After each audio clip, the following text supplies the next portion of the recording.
So there we were, on the ardent dawn, the tin can that thinks it's a city, floating aimlessly through the endless black. If you're imagining some sleek, shining beacon of human ingenuity, stop right there. This place is more busted fridge than space paradise. It's a miracle it hasn't fallen apart at the seams like Maris's patience on a good day. The Dawn was once a hopeful vision of humanity's future, a generation ship meant to ferry us to brighter worlds.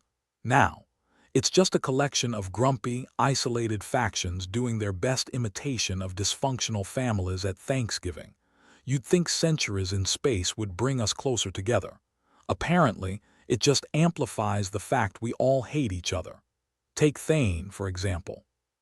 He's our resident tech savant, which is a fancy way of saying he's good with the ship's outdated tech. When you're on a ship where the most advanced piece of equipment is likely to be a toaster, Thane's abilities are revered like a priest's favorite deity. He's idealistic, which on the Dawn is the quickest way to be labeled either a fool or a target, or both, usually by lunchtime. Maris, on the other hand, is our pragmatic leader. By pragmatic, I mean she's the only one able to make decisions without getting bogged down by the endless committees. She's also the one you want to avoid when she's in a mood, which is most of the time. Understandable, given she's running a ship built by a committee of engineers with delusions of adequacy. This particular morning, I found myself in the company of these two delightful individuals.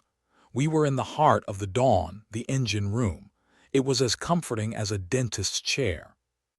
The place had the usual decor, blinking lights, wires hanging loose like a bad hair day, and the constant hum that said, "I'm one sneeze away from a catastrophic failure." "Someone needs to fix that," Thane muttered, pointing to a panel hanging by a single screw. "I swear the ship's motto should be 'It'll hold until it doesn't,'" Maris snorted. "Add it to the list." Right underwater recycler, still smells like feet.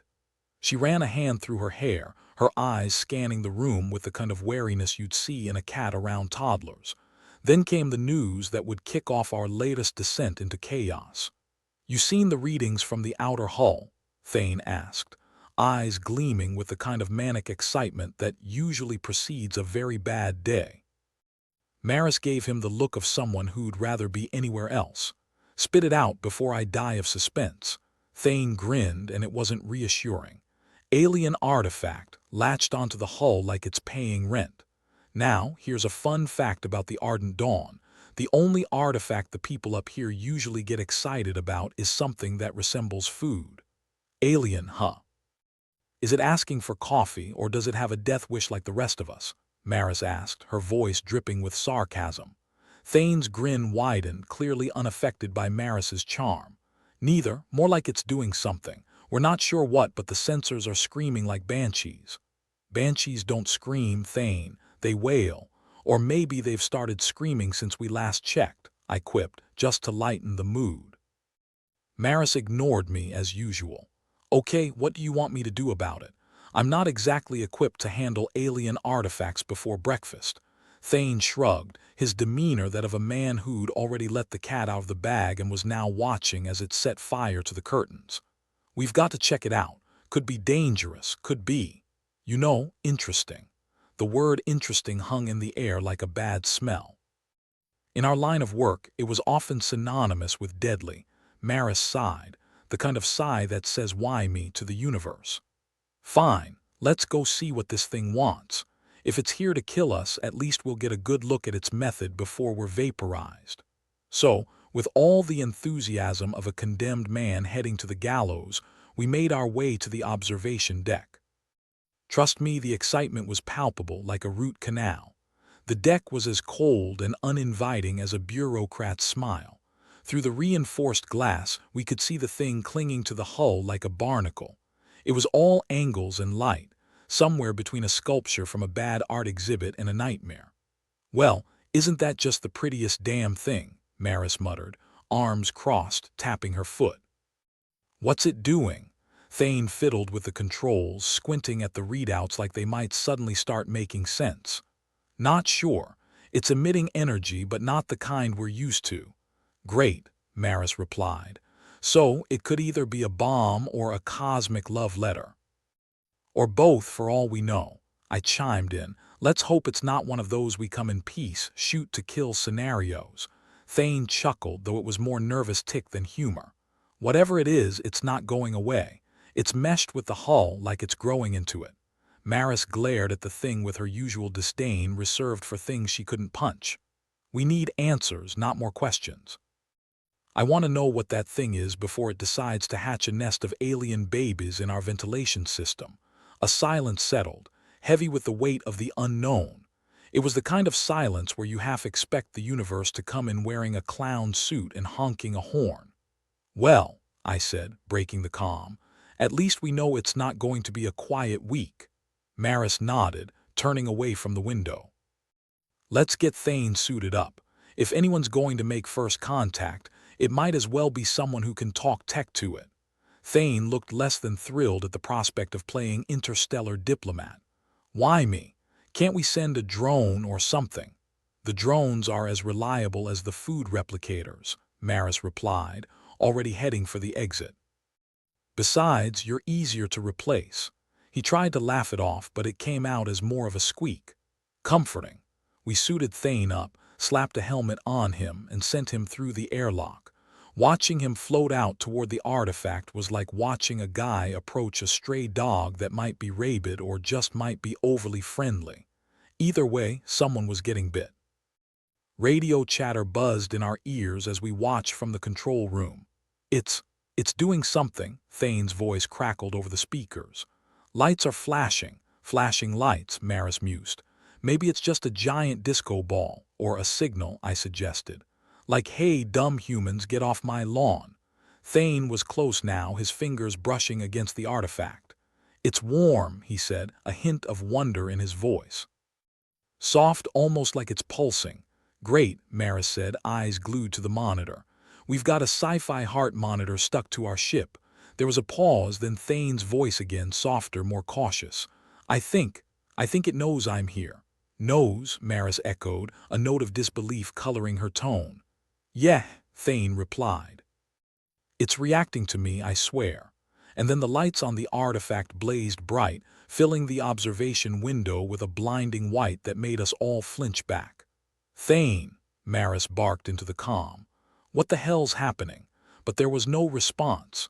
Just static and the lingering brightness that slowly dimmed, leaving us squinting into the afterimage.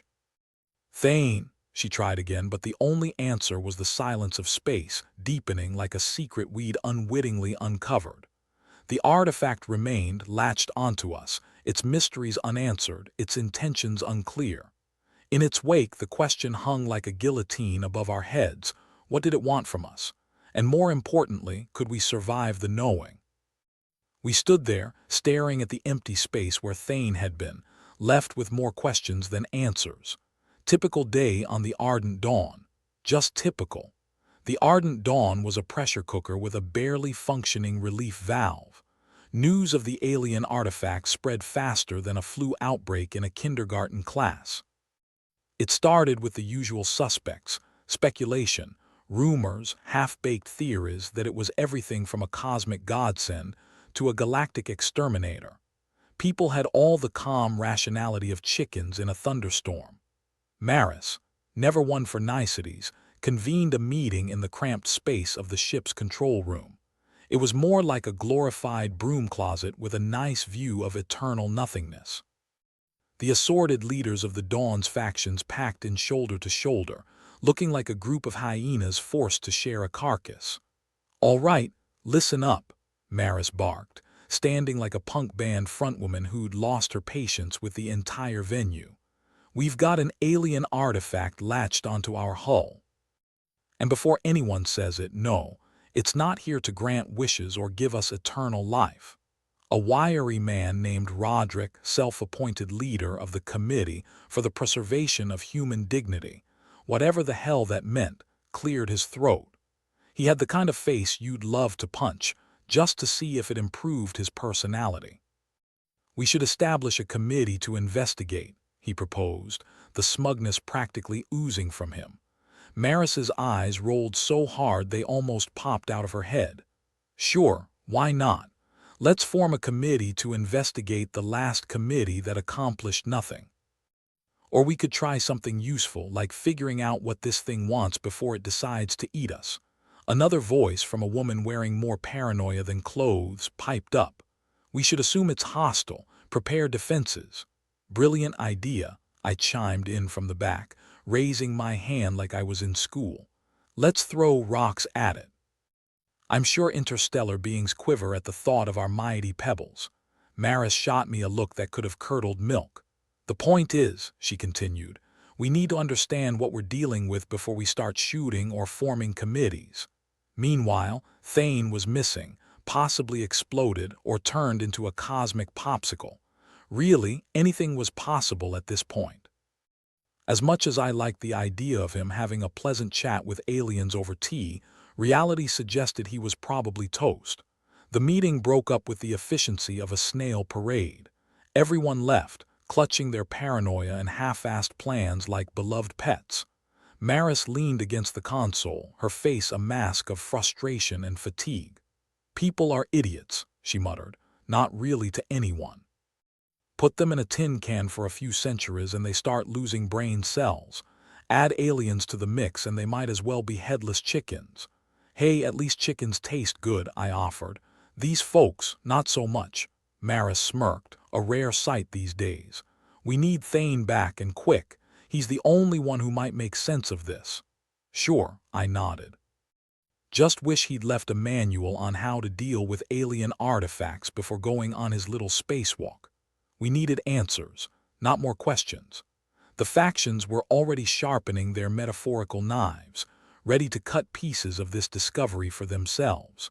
And as if the universe wasn't a big enough joke, the alien artifact decided it was time for an encore. The ship's sensors screamed into life, beeping and flashing like a toddler on a sugar high. Maris and I ran to the control panel, the display lighting up with a signal so strange it looked like an artist's rendition of chaos. Incoming transmission, I guessed, half serious. Looks more like it's trying to play us a mixtape, Maris replied, tapping furiously at the controls. Or signal the mothership. Either way, not good. The transmission wasn't something we could make sense of, not with our toaster-level tech. It was a language of light and sound, merging into something that felt like a bad trip through a jazz club. The kind of noise that would give anyone a migraine, assuming their head didn't explode first. As the ship filled with the chaotic symphony, panic spread through the corridors like a fast-acting contagion. People started thinking the artifact was awakening, or worse, that it was calling its mates to come and play Smash the Humans. In the chaos, Maris kept her cool.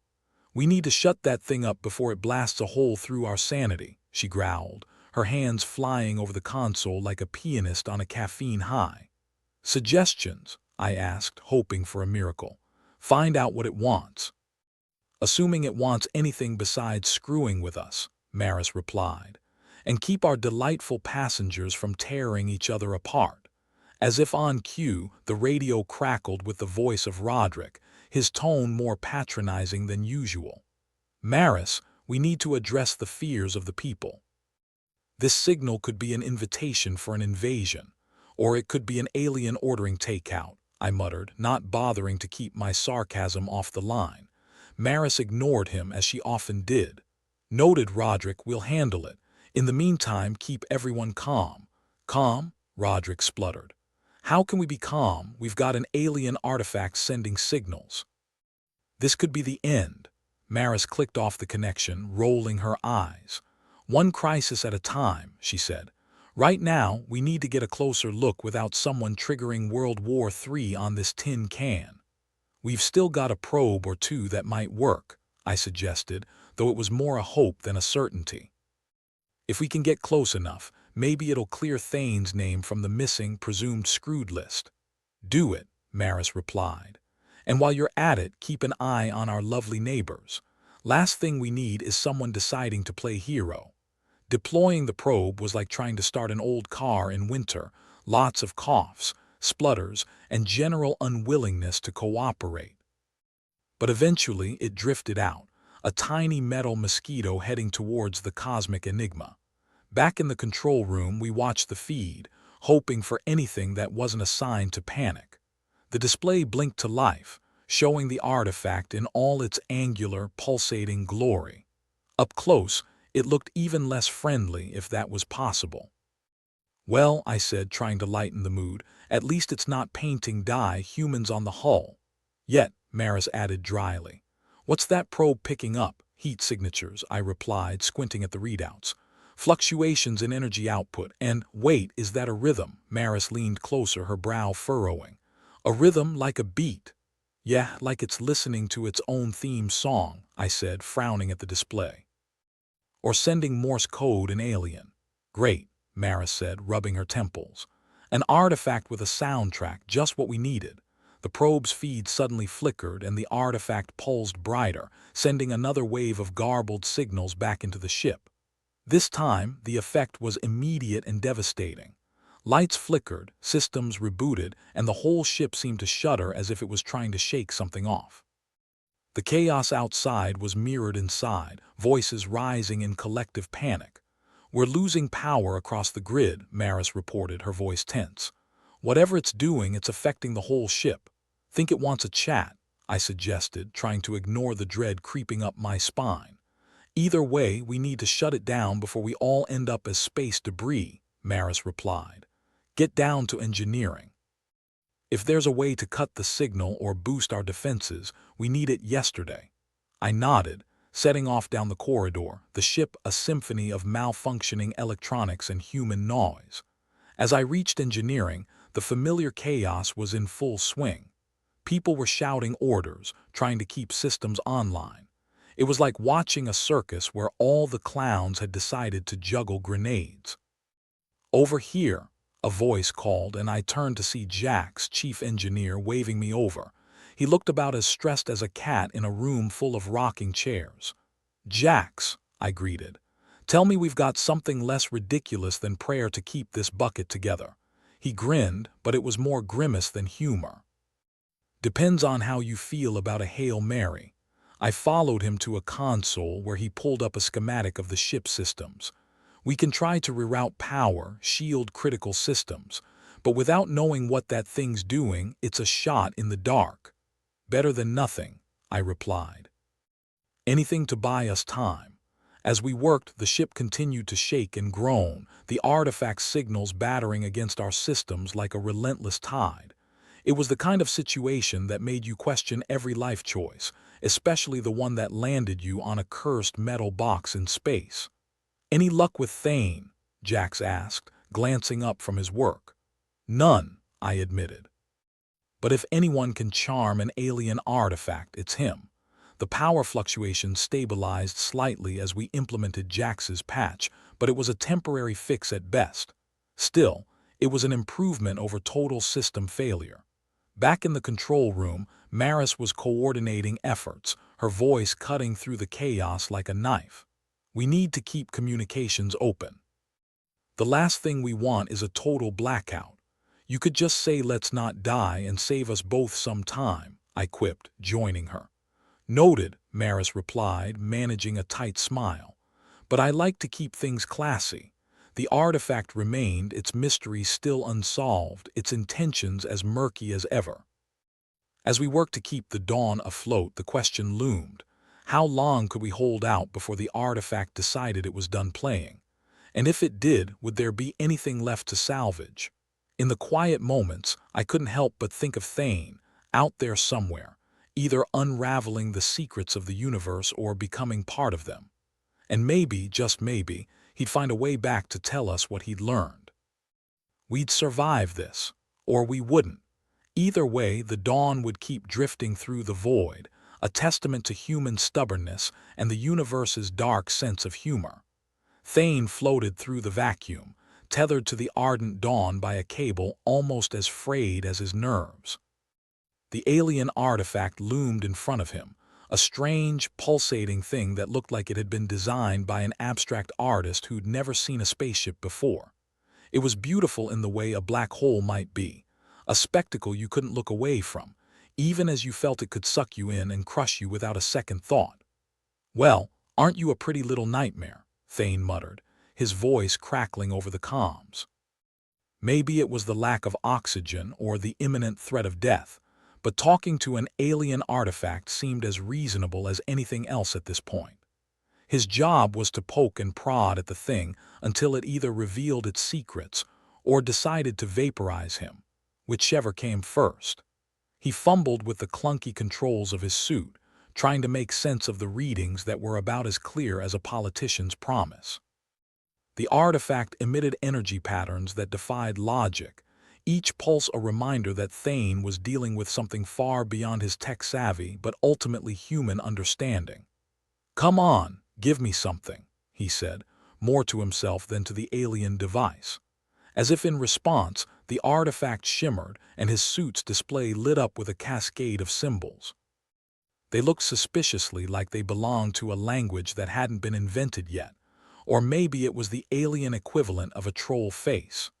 "Great, I'm either about to discover the secrets of the universe or I'm playing charades with a rock," Thane chuckled darkly. He started recording the data, hoping it would make sense to someone back on the Dawn, assuming, of course, anyone would be left to read it. Meanwhile, back inside, Maris was dealing with a different kind of alien. That is, the alien concept of leadership on a ship full of idiots. The Dawn, once a beacon of human optimism, now resembled the aftermath of a bar brawl with far too many participants and no clear winner. "Maris, you must consider the potential," Roderick's voice droned over the comms, as he continued to push his agenda like a door-to-door salesman hawking snake oil. "This artifact could elevate humanity to new heights, or bury us beneath our own stupidity," Maris snapped back, her patience thinner than the ship's hull. Roderick, ever the optimist when it came to his own ideas, ignored the jab. "We need to harness its power, use it for the benefit of our species, or we could just not piss off something we don't understand," Maris suggested. "I know that's a radical concept. The real problem wasn't Roderick's ambition, as irritating as it was. The problem was the factions he represented, each with their own ideas about the artifact and how best to use or abuse it. They were like vultures circling over a carcass, each thinking they could take the biggest piece without consequence." As if on cue, the lights flickered, and Maris felt the ship shudder again. It was a gentle reminder that the artifact was still out there, still pulsing and sending its mixed signals into the Dawn systems like a virus with a sense of humor. "What's the status?" Maris barked at a technician, a wiry woman whose name Maris could never remember because it always sounded like a sneeze. "Same as before," the technician replied, not looking up from her console. "It's affecting our comms, our power grids, hell, it's messing with my e-reader.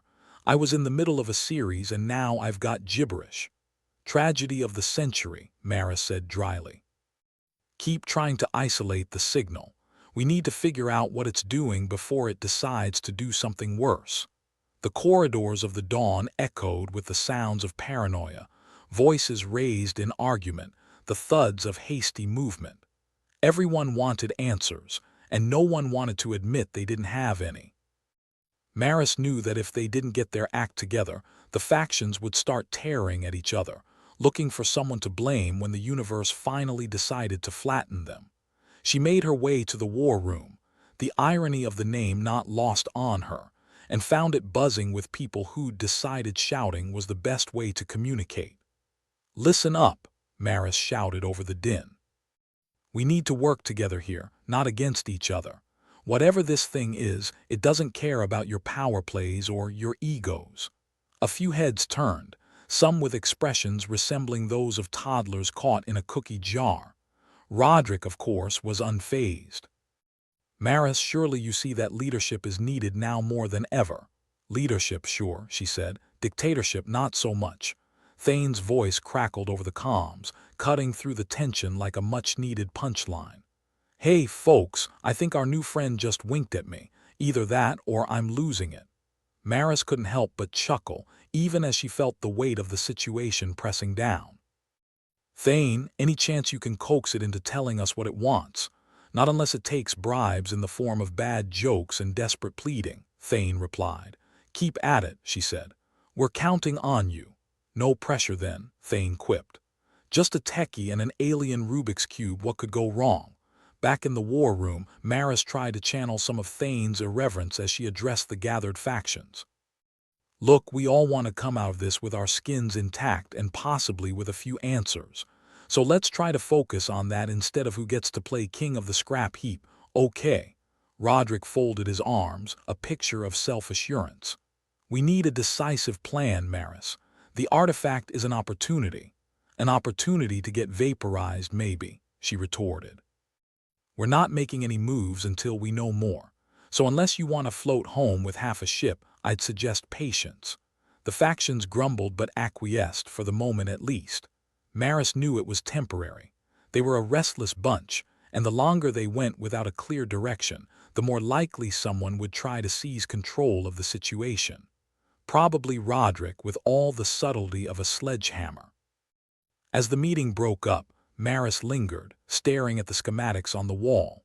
It was a map of potential destruction and salvation wrapped into one, as tangled as her own thoughts. The Dawn was an old ship, with systems patched over systems, technology outdated before they'd even launched. And now here they were, with an alien artifact promising both doom and deliverance, like some cosmic joke at humanity's expense. Hey, Maris, Thane's voice came through again, this time with an edge of excitement. I think I found something. Good news, I hope, she replied, the hope in her voice more forced than genuine. Let's call it a lead, Thane said. The artifact's rhythms, they're not random. They're a sequence like an old-school computer code. I think it's trying to communicate. Communicate, huh? Maris said, her mind racing with the implications. Any idea what it's saying? Not yet, Thane admitted. But it seems to react to my equipment's signals, like it's listening and waiting for the right signal back. So it's a conversation piece, Maris mused. In a language we don't speak. Pretty much, Thane laughed. But if we can crack it, we might learn what it wants, or at least how to keep it from blowing us to space dust. Get on it, Maris instructed, and keep those signals coming. Will do, Thane responded. And hey, if I start speaking in tongues, tell my mom I love her. Count on it, Maris said, the smile in her voice a small reprieve from the ever-mounting tension. Behind her, the flickering lights of the ship seemed to dim and brighten as if in response to Thane's efforts. The Dawn was a temperamental beast, held together by duct tape and dreams, but it was home. And damned if Maris was going to let it be turned into a footnote in someone else's history. The stakes were high, and the odds were long. But if there was one thing humans excelled at, it was punching above their weight. No matter how many light years they had to go, they'd find a way to make it through, or die trying. Because in the end, when faced with the incomprehensible vastness of space and the whims of alien artifacts, there was really only one choice. Laugh in the face of the void and keep moving forward, one chaotic step at a time. Thane was beginning to think he should have taken up knitting instead of space exploration. At least with knitting, the worst that could happen was a mildly embarrassing sweater. But here he was, floating in the abyss, dealing with an artifact that might be more interested in art than destruction. At this point, he'd settle for a happy face emoji on his suit's display. The symbols on his display continued to flicker and rearrange themselves. Thane squinted, trying to make sense of it. You know, if this thing is just a frustrated alien artist trying to make its big debut, I'm gonna be pissed, he muttered, his voice crackling over the comms like a campfire that had taken a liking to static. I'm more of a performance art critic, if I'm honest. Inside the ardent dawn, Maris was nursing a headache that could fell a Space Ox. The kind that started behind the eyes and gave your brain the consistency of mashed potatoes. Perfect for negotiating peace among space-bound idiots with delusions of grandeur and zero sense of irony. She needed a miracle, or at the very least, a decent cup of coffee. Just as she was contemplating whether it was possible to drown oneself in zero-G by sheer force of will, the lights flickered ominously. The kind of flicker that said, "Get ready, something stupid this way comes."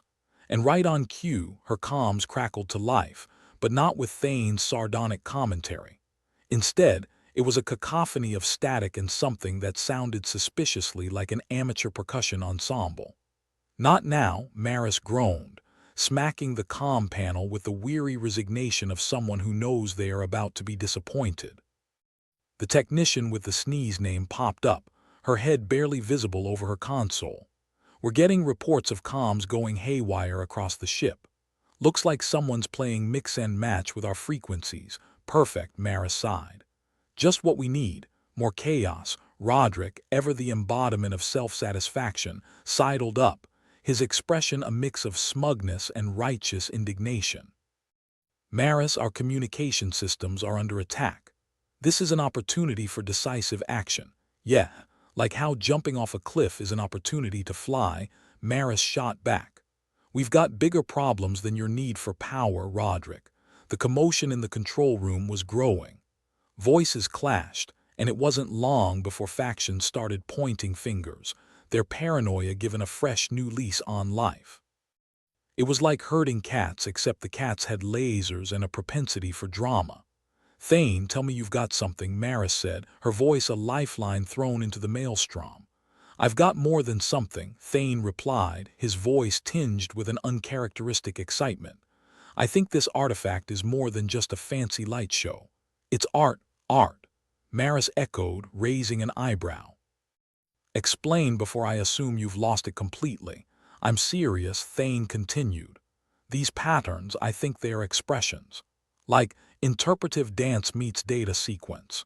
It's trying to communicate in a way that's visual, not verbal." "Great, we're dealing with an alien Banksy," Maris quipped. "But how does that help?" Thane hesitated, clearly wrestling with his thoughts. "If we can figure out how it's communicating, we might be able to respond. Create a dialogue, maybe even gain some control over it." "Control? From art?" she asked skeptically. "Hey, stranger things have happened," Thane said.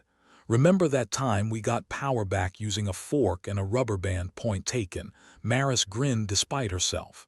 "All right, keep working on it. And watch your back, things are getting dicey here." "Like I need reminding," Thane chuckled. "But thanks for the heads up." Back aboard the Dawn, Maris was faced with another crisis. The factions had decided that now was the perfect time to stage a coup over the comm system. Because, of course, it was. She half expected someone to start a Kangal line next. "Listen up," Maris yelled over the din, trying to restore some semblance of order. "We've got more problems than a hacked comms system and a temperamental art piece. We need to stick together." A snort came from the back of the room. "Stick together? Like duct tape on a hull breach?" Someone sneered. "Exactly like that," Maris shot back. "Only difference is, duct tape doesn't argue about who gets to be in charge." Roderick, never one to let a power vacuum pass him by, stepped forward, eyes glinting with opportunism. "Maris, perhaps it's time we let someone with vision take the helm." "Vision?" Maris barked a laugh. "Roderick, your vision is about as clear as a black hole." But before things could devolve into a full-on brawl, the lights flickered again, this time holding on a dark red hue like an ominous sunset that whispered sweet nothings of doom. "Maris, it's happening," Thane's voice came through, a lifeline in the chaos. "The artifact's signals are changing. I think it's reacting to the interference." "Interference?" "As in our comms?" Maris asked, frowning at the implications. "Yeah, it's like it's trying to harmonize with the chaos," Thane replied, a note of awe creeping into his voice. "It's connecting with the ship's systems through the noise." "Connecting? Is that good or bad?" Maris asked, her mind racing. "Depends if you consider your toaster developing opinions a problem," Thane joked. "But seriously, if we can sync with it, we might just get somewhere." "All right, keep working on it," Maris instructed. "And Thane, yeah, don't let it start writing poetry or anything. Last thing we need is an alien poet laureate." "You got it, boss," Thane laughed, the sound a welcome counterpoint to the madness unfolding. The comms continued to sputter and spit nonsense, but Maris knew that if they could just hold it together a little longer, they might actually make progress. Assuming, of course, they didn't implode first. Back in the war room, A particularly vocal faction leader was making his case with the subtlety of a hammer to the skull. "We need to seize control of this situation," he bellowed, gesticulating wildly. "Seize control?" Maris echoed, incredulous. "You mean like how a toddler seizes a crayon?" "Pass." The factions were restless, bloodthirsty for resolution. But Maris was determined to keep a lid on it, to hold the ship together in the face of impending chaos. It was like threading a needle while someone kept setting the thread on fire. "Roderick, if you're so keen on leadership, how about you lead by example?" Maris challenged, her patience worn thinner than her space suit's outer layer. He sneered, ever the politician. "And what would you have me do, Maris?" "Start with not making things worse," she replied. For a change.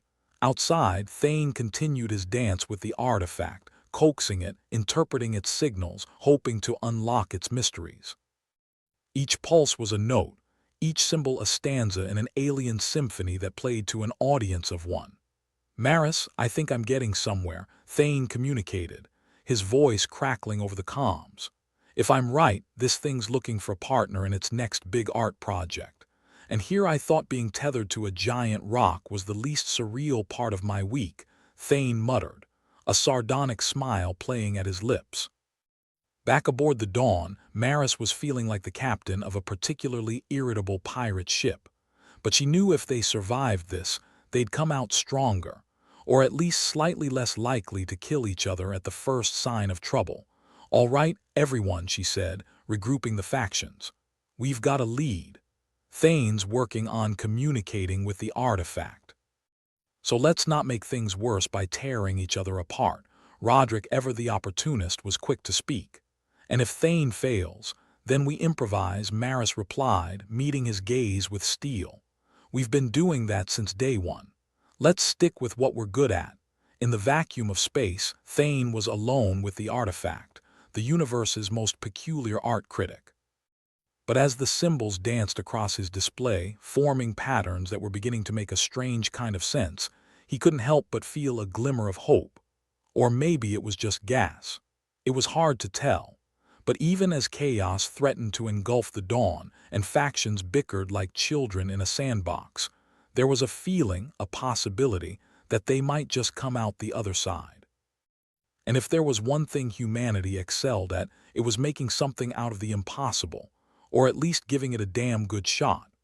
As the lights flickered again and the comms stuttered back into life, Thane's voice was steady, if a little muffled by static.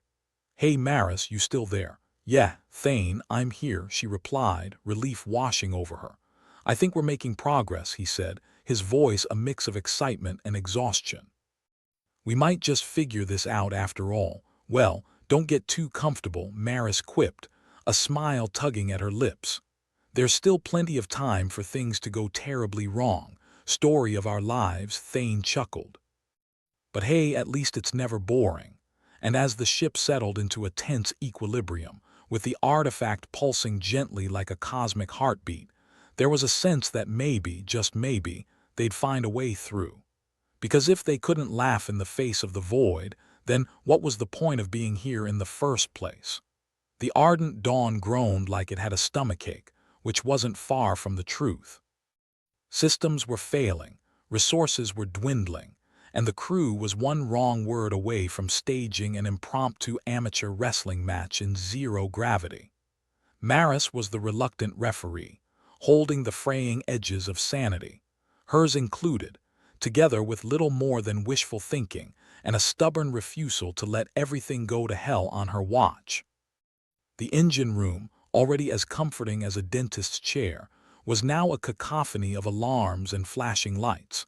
Maris had an urge to put a paper bag over her head and pretend she was somewhere else. Anywhere else. Even a tax audit sounded preferable right now. "Okay, folks," she announced to the crew, her voice strained but still carrying that edge of sarcasm that had yet to desert her. "We've got an artifact that thinks it's Picasso, a ship falling apart faster than a cheap toy and each other. Let's try not to add a civil war to the list, shall we?" Someone snorted. "I dunno, Maris. A good mutiny might spice things up," Maris retorted, rolling her eyes. That's like saying the plague is a good way to meet new people. Roderick, of course, was in his element, parading around like a peacock in a henhouse, eyes gleaming with the promise of power. Enough of this headless chicken routine, he declared, puffing his chest. We need a plan. Oh, we have a plan, Maris shot back. Plan A, survive. Plan B, see Plan A, Plan C. Roderick asked, eyebrow raised with faux innocence. Plan C's just gonna have to involve duct tape and luck, Maris said. And a hell of a lot of both. Meanwhile, Thane was wrestling with the alien artifact, trying to coax it into spilling its secrets while avoiding being turned into an abstract sculpture himself. The symbols danced across his display, mocking him with their tantalizing near sense. It was like trying to understand the inner workings of a teenager's diary. Thane, how's it going with the universe's weirdest art installation? Maris inquired, her voice cutting through the crackle of static on the comms. Could be better, Thane admitted, squinting at the alien patterns. But hey, at least it hasn't exploded yet. That's something. Always look on the bright side of impending doom, Maris quipped. Keep at it. Back on the Dawn, the atmosphere was so thick with tension you could cut it with a spork. The factions were gathering, each one eyeing the others like alley cats. Maris felt the weight of it all pressing down on her, like a mountain getting cozy on her shoulders. A loud crash from behind sent a jolt through her. Who the hell's breaking things now? She yelled, turning to see one of the more hot-headed crew members standing amidst the wreckage of a very expensive-looking console. Just fixing things the old-fashioned way, the crew member muttered, shrugging. Like you said, duct tape and luck. Maris pinched the bridge of her nose, feeling a headache brewing. Well, if you're planning to fix everything by smashing it, let me know so I can schedule some time to scream into the void. Roderick was still lurking, like a bad smell that just refused to dissipate. Maris, we really should consider forming a council. A collective body to make rapid decisions. Yeah, because this is exactly the time for democracy in action, Maris replied, sarcasm dripping from her words. How about we focus on not dying first? Roderick's face twisted with annoyance. You can't run this ship alone. Maris let out a bark of laughter. Alone? Roderick, the only thing I'd be running alone is the other way if I had any sense. But since we're all stuck here, let's not make it worse. The lights flickered ominously, casting long shadows that seemed to whisper promises of doom.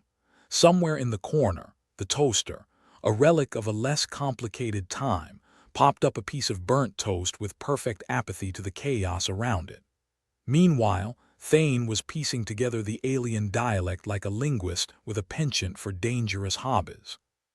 Each pulse and flicker from the artifact was a clue, a breadcrumb leading him down a path he couldn't quite see the end of. But he was getting closer. He could feel it. Maris, I'm starting to see patterns here, Thane reported, his voice a lifeline as much as a report. I think this thing wants to connect. Like become friends. Should I start knitting us all sweaters? Maris asked, deadpan as ever. Not exactly, Thane replied. More like, integrate. It's looking for a partner in its next big art project and we're the only game in town. Great, Maris said. Because nothing says future masterpiece like a spaceship on the verge of self-destruction. Thane's chuckle was brief, a flicker of light before plunging back into the depths of chaos. Hey, at least it means we're interesting. That's something, right? Yeah, interesting, Maris muttered. That's putting it mildly. Roderick, ever the opportunist, had been listening in, and he wasn't about to let a chance pass him by. Thane, if you can make this work, imagine what we could accomplish. If you mean somehow not dying in the next 24 hours, then sure, Maris interjected. Otherwise, let's save the grand speeches for when we're not one step away from becoming cosmic debris. The ship creaked ominously, another reminder of just how precarious their situation was. Maris felt a wave of dizziness wash over her, the kind that had nothing to do with a physical ailment and everything to do with the stress of holding a ship and crew together by sheer force of will. A sudden shove from behind almost sent her sprawling. She spun around, ready to unleash a tirade, only to find Roderick's smirking face inches from hers. Watch it, Roderick, she snapped. Just keeping you on your toes, Maris, he said smoothly, though the glint in his eyes was anything but friendly. You keep trying that and you'll end up needing toes, Maris growled, resisting the urge to physically remove him from her personal space. The comms crackled again, Thane's voice cutting through the tension like a knife. I think I've found a way to communicate with it, but I need more power, and it can't be interrupted. Maris glanced around the room, taking in the motley crew of would-be rebels and opportunistic survivors. All right, listen up. Thane's got a shot at making this work, but we need to give him the time and power he needs. So unless you want to end up as space grease, let's pull together. Roderick opened his mouth to object, but Maris silenced him with a glare that could have melted steel. Anyone not on board can take their chances outside, she added, jerking a thumb toward the nearest airlock. There were grumbles, but for the moment the faction seemed content to let Thane play his hand. Maris felt the tiniest flicker of hope, though she quickly smothered it under a layer of pragmatism. Hope was a dangerous luxury out here. Thane, you've got your power, she said into the comms. Now work your magic. No pressure, right?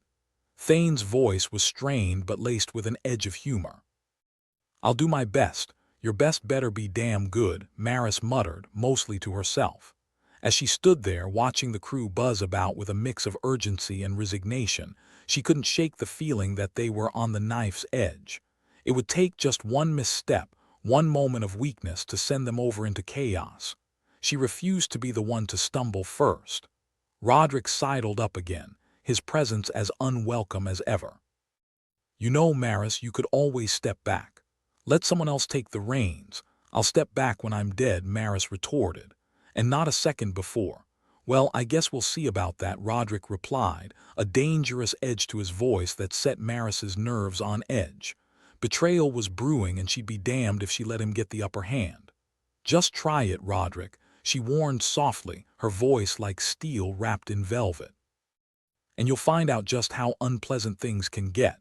As Thane worked frantically, trying to align human technology with alien artistry, Maris kept a wary eye on her crew. She could feel the tension thickening, like a storm cloud ready to burst. It would either break them or forge them into something stronger. If they survived, that was. The engines hummed ominously, the ship's systems flickering like a bad holo-vid. All around them the universe was a dark expanse of stars and silence, indifferent to their plight. But Maris was determined to spit in its face, to wrest victory from the jaws of inevitable demise. Hang in there, Thane, she whispered, though she wasn't sure who she was really speaking to. The universe might not care, but she did, and that stubborn kernel of defiance was enough to keep her fighting. Maris, you still there?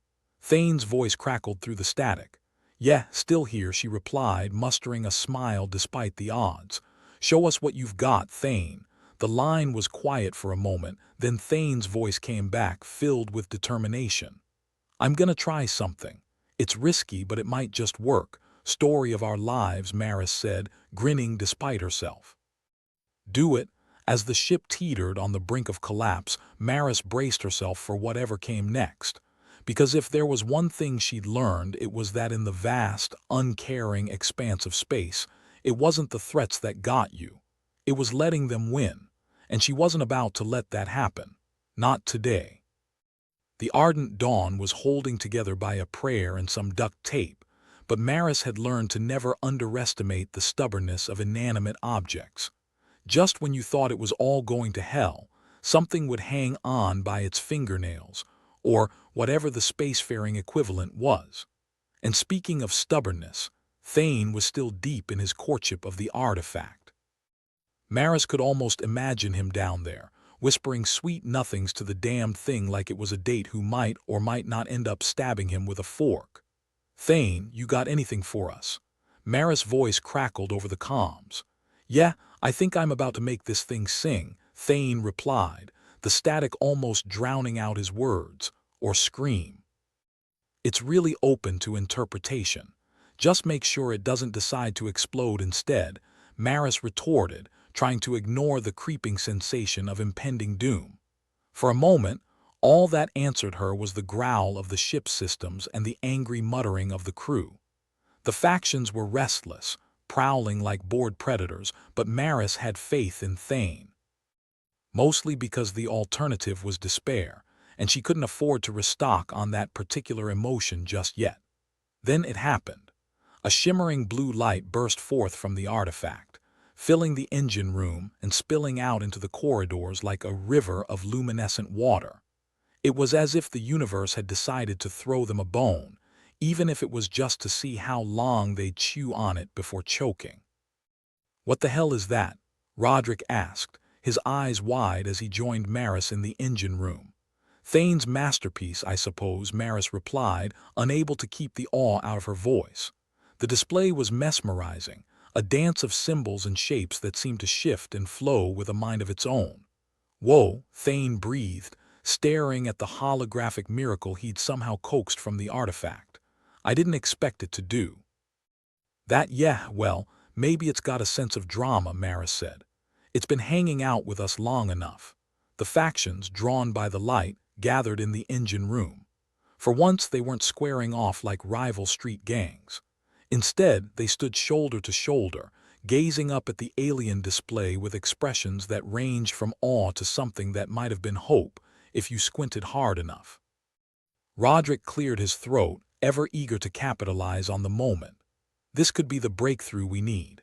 If we can harness this power—" "Don't even start," Maris interrupted, rolling her eyes. "Let's figure out what it's doing first before you start planning your victory parade." As if in response, the ship shuddered violently, a deep bass rumble that sent the crew stumbling. The lights dimmed briefly, flickering like they were teasing the idea of plunging them into darkness. The harmonious display flickered ominously, as if irritated by the interruption. "What now?" Maris snapped, her patience fraying like old rope. Thane scanned the readings, his face paling. "We've got a problem. The artifact's drawing power from the ship's core. If we don't stabilize it, we're gonna be the hottest fireworks show this side of the galaxy." "Fan-freaking-tastic," Maris muttered. "All right, listen up.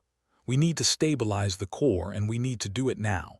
Roderick, ever the opportunist, was already on the move. "If we split into teams, we can cover more ground. One team to stabilize power, another to keep the artifact from eating us alive." Maris nodded, albeit grudgingly. "Fine. Just make sure your team doesn't decide to take a lunch break while you're at it." Roderick's smile was as insincere as ever, but at least he was focused. "We've got this. Let's show this ship what we're made of, bickering and bad decisions." Thane quipped as he joined Maris in organizing the teams. "Exactly," Maris said with a grin, though the worry in her eyes was hard to miss. "But we're damn good at it." The crew sprang into action, a flurry of activity as they swarmed over the ship like bees over a particularly fragile hive. Maris took a moment to watch them, a strange mix of pride and trepidation swelling in her chest. They were far from perfect, but damned if they weren't giving it everything they had. "Thane, see what you can do about keeping that artifact under control," Maris instructed, her voice firm. "On it, boss," Thane replied, already diving back into his work. With Roderick barking orders like he was born to lead or shout at least, Maris made her way to the ship's core. It was the heart of the dawn, a throbbing, pulsing monstrosity of outdated tech and questionable engineering. Just the kind of thing she loved to hate. "All right, old girl," she muttered, running a hand over the console. "Let's see what you've got left in you." The display panels blinked to life, offering a dizzying array of options and warnings. Maris opted to ignore most of the red flashing ones, focusing instead on stabilizing the power output. Her fingers flew over the controls, coaxing the ship to cooperate with the assurance of someone talking down a very large, very angry bear. A jolt of electricity snapped through the air, making her hair stand on end. "Hey, I'm trying to help you here." She barked at the console as if it might take her plea to heart. The lights flickered again, but this time they seemed to steady, the ship's systems humming with renewed vigor. Maris let out a breath she hadn't realized she'd been holding, the tension coiling in her chest easing just a fraction. "Maris, We've got the artifact's power drain under control. For now, Thane's voice crackled over the comms. But it's a temporary fix. We need a more permanent solution. Great, Maris replied, sarcasm slipping into her tone. Maybe we can achieve that right after we solve world hunger and find the meaning of life. Thane chuckled softly. You always know how to boost morale, yeah.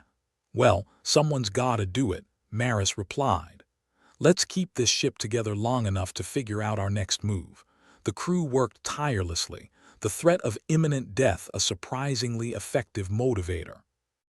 Even Roderick had found a semblance of camaraderie, working alongside his fellow crew members without his usual smirk of superiority.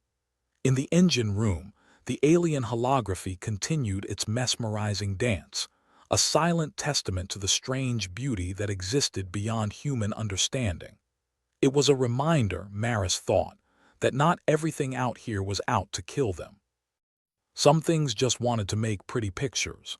Thane, any idea what this thing is actually doing? Maris asked, taking a moment to glance at the display. Best guess. It's trying to communicate, Thane replied, studying the patterns with the intensity of someone trying to read the future in a particularly stubborn fortune cookie. Or maybe it's just showing off. Wouldn't be the first time someone's tried that, Maris muttered, casting a sidelong glance at Roderick, who was busy not being a jerk for once. Roderick caught her look and raised an eyebrow. Something on your mind? Just marveling at how you've managed not to annoy anyone for the past 5 minutes, Maris replied, a smirk playing on her lips. Miracles do happen, Roderick shot back, though there was a grudging respect in his tone. Save the banter for when we're not about to become stardust, Thane interjected, his focus unwavering. We need to figure out what this artifact wants. Maris nodded, her expression sobering.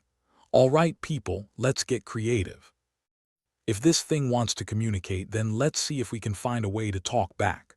The crew exchanged glances, a flicker of excitement passing through them. This was what they lived for, the chance to overcome impossible odds with nothing more than grit and ingenuity. Let's start with a basic signal, Thane suggested. Something simple like hello. Got it, Maris replied. Just make sure it doesn't interpret hello as please vaporize us. As Thane and a few other tech-savvy crew members began working on the signal, Maris turned her attention back to the rest of the crew. Keep an eye on the power levels. If anything even hints at going sideways, I want to know.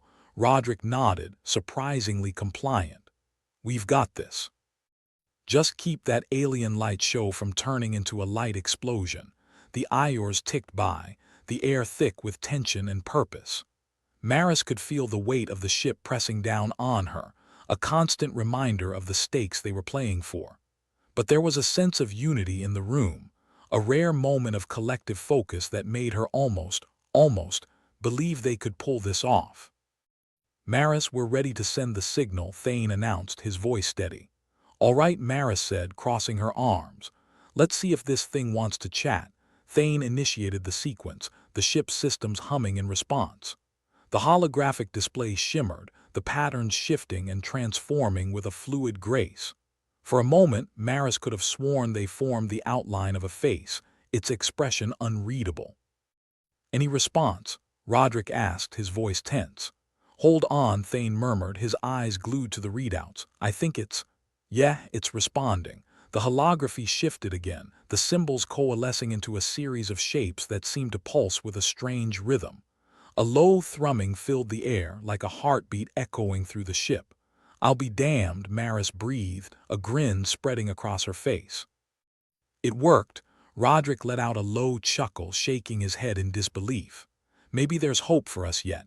Don't get too comfortable, Maris warned, though there was a hint of warmth in her voice. We're a long way from safe, but for the first time in what felt like forever, the crew had a tangible goal, a chance to turn the tables on fate. And as the ardent dawn hummed with the energy of its unlikely collaboration, Maris couldn't help but feel a spark of optimism take root.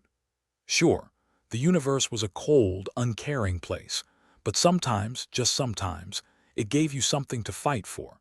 In the vast, indifferent void of space, The Ardent Dawn was a creaky, old bucket teetering on the brink of oblivion with all the grace of a one-legged drunk at a barn dance. It was a miracle it hadn't fallen apart like a cheap jigsaw puzzle under the pressure of the alien artifact's power drain. But here they were, clinging to hope like it was a lifeline made of dental floss. Maris, ever the reluctant optimist, was orchestrating chaos like a maestro conducting a symphony of flatulence. Her team, if you could call this ragtag collection of misfits a team, was scattered around the ship, trying to keep the walls from caving in and the ceiling from turning into a skylight. "Thane," Maris barked into the comms, her patience thinner than a supermodel on a water diet.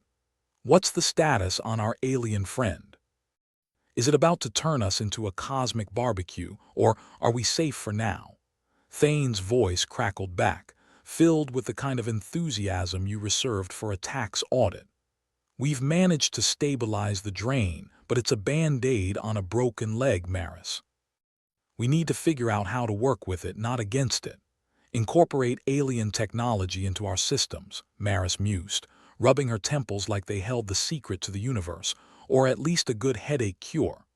"Right, because we've got nothing better to do than make friends with a piece of extraterrestrial metal."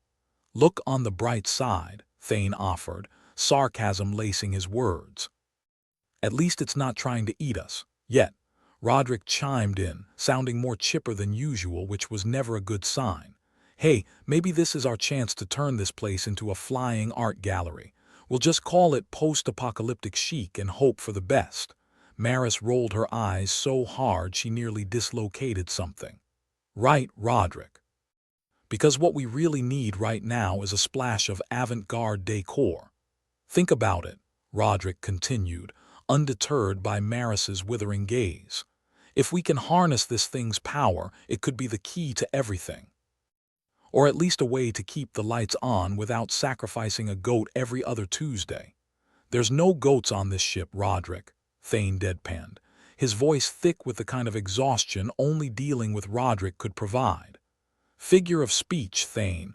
Keep up," Maris sighed, glancing at the holographic display that had become the center of their universe.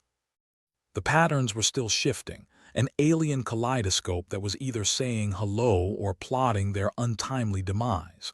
"All right, enough with the jokes. How do we actually make this work?" Thane, ever the diligent researcher, had been tinkering with the artifact's interface like a kid with a new toy he couldn't quite figure out. "If we can sync our systems with the artifact, we might be able to create something new. A fusion of tech and art, maybe even something that won't kill us."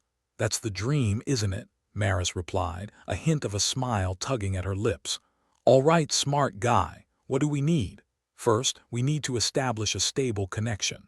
That means retrofitting the Dawn systems with parts that won't explode at the first sign of alien activity." Roderick tapped his chin thoughtfully, pretending to be deep in thought. "I've got just the thing. There's a stash of old hardware in the cargo bay. It's vintage stuff, but it might just be retro enough to impress our alien guest." "You're suggesting we save the ship with junk?" Maris asked, eyebrows raised. Roderick shrugged, grinning like a cat with a canary. "Better than nothing, and it beats sitting around waiting for the inevitable." Thane nodded, the gears in his head turning at warp speed. "It's worth a shot. Maris, if you can handle the retrofit, I'll work on the interface. We don't have much time, but if we pull this off, we might just live to regret it." "That's the spirit," Maris muttered, rallying her crew. "All right, people, let's turn this death trap into a masterpiece. Or at least something that won't blow us up." The crew sprang into action, each person contributing their particular skill set to the mad, beautiful chaos that was the Ardent Dawn. In the cargo bay, Roderick sifted through piles of outdated tech like a raccoon in a particularly promising dumpster, his eyes gleaming with opportunistic glee. "Found it," he crowed, holding up a dusty processor like it was the Holy Grail. "This little beauty's got the horsepower to keep us in one piece." "Probably." Maris took the processor with the kind of reverence usually reserved for objects that could mean the difference between life and a fiery death. "Let's get to work.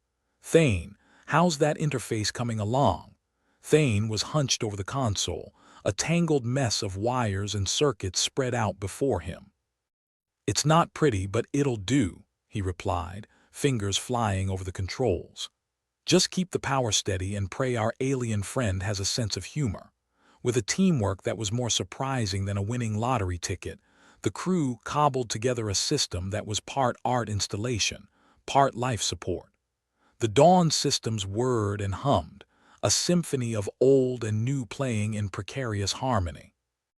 "All right, everyone," Maris said, her voice the anchor holding them together. "This is it.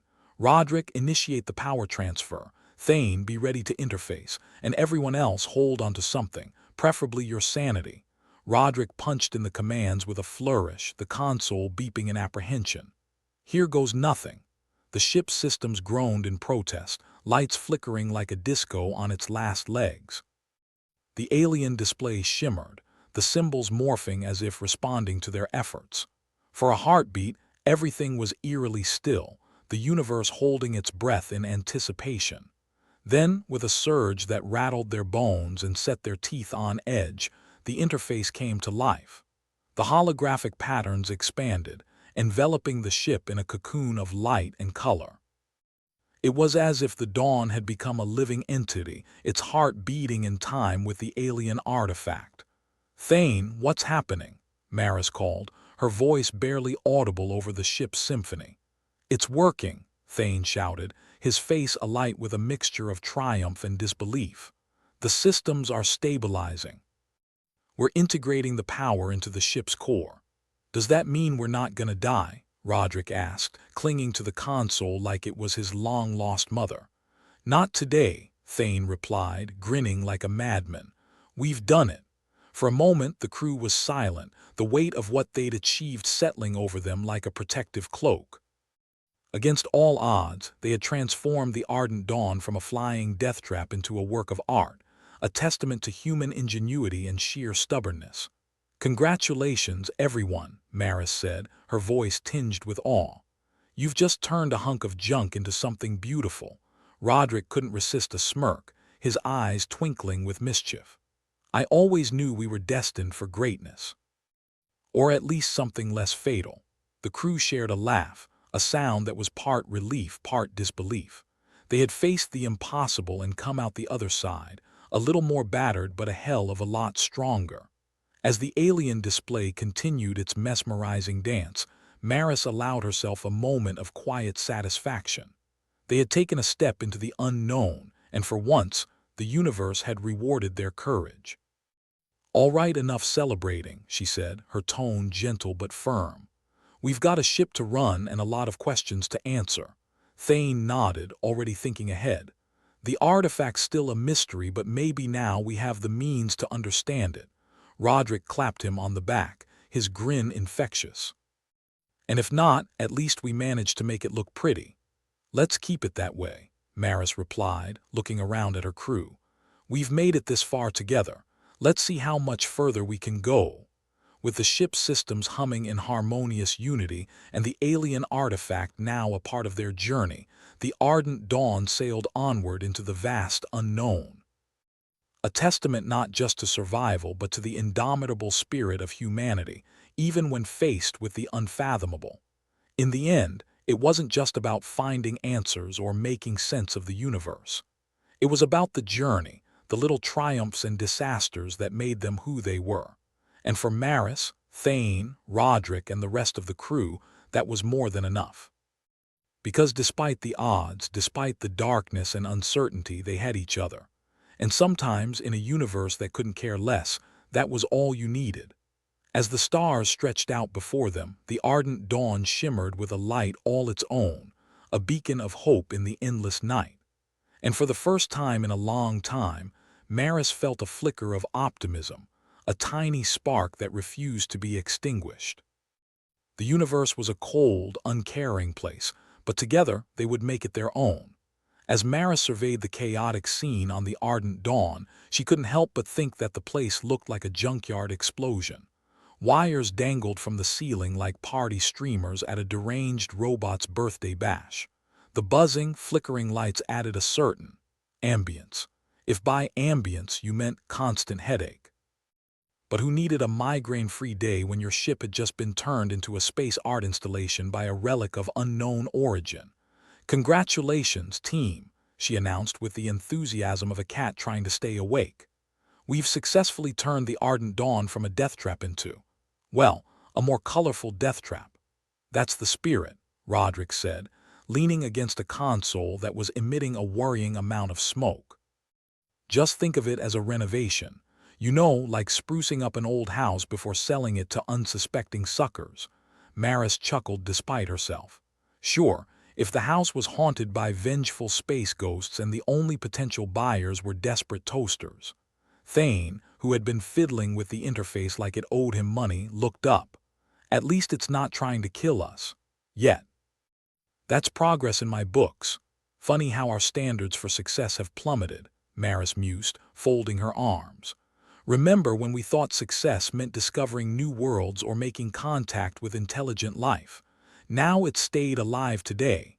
"Setting the bar low means more victories," Roderick quipped, his grin as unshakable as his optimism. "And hey, now we have an alien artifact that doubles as a disco ball." Thane snorted, eyes still glued to the mess of wires. "If it's a disco ball, it's one with a nasty personality. It's like it wants to be your friend but also might shank you in the back alley." "Aren't all friends a little like that?" Maris replied, smirking. "Speaking of which," Thane continued, "we should probably figure out what it's actually doing." "Besides being an overglorified Christmas ornament," Maris nodded. "Right.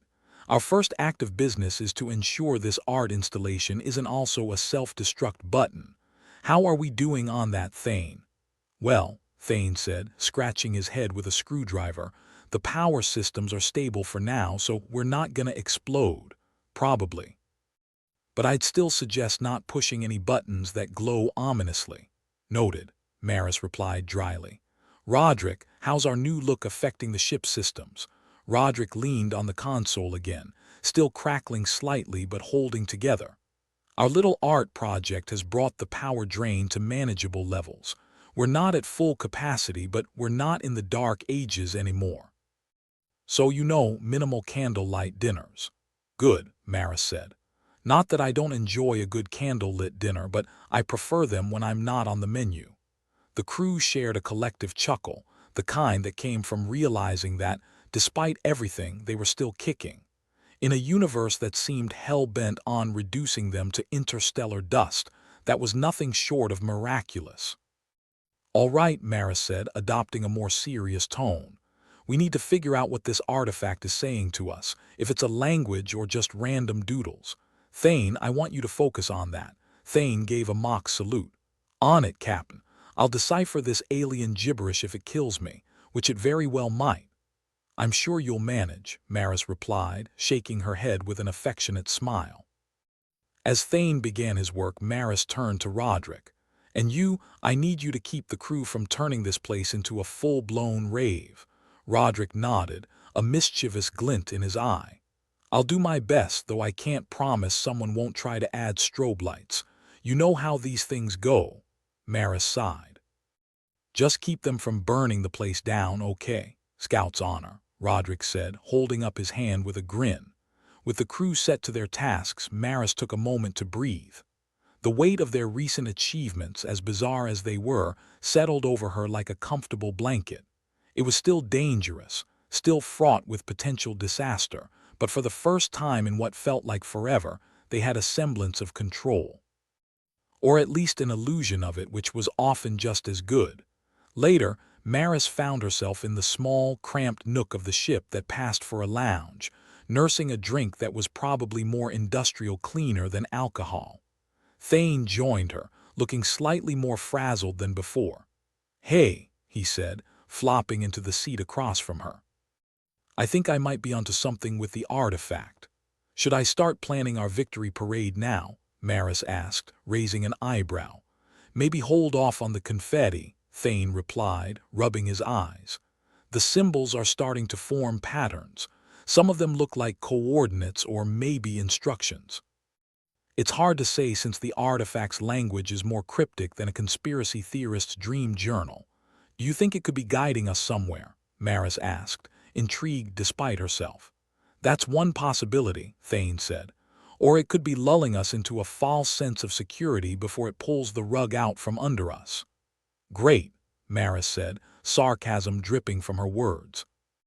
The artifact's playing the long game, just what we needed. Thane chuckled, though it was tinged with fatigue. At least it's keeping us on our toes. Wouldn't want life to get boring, right?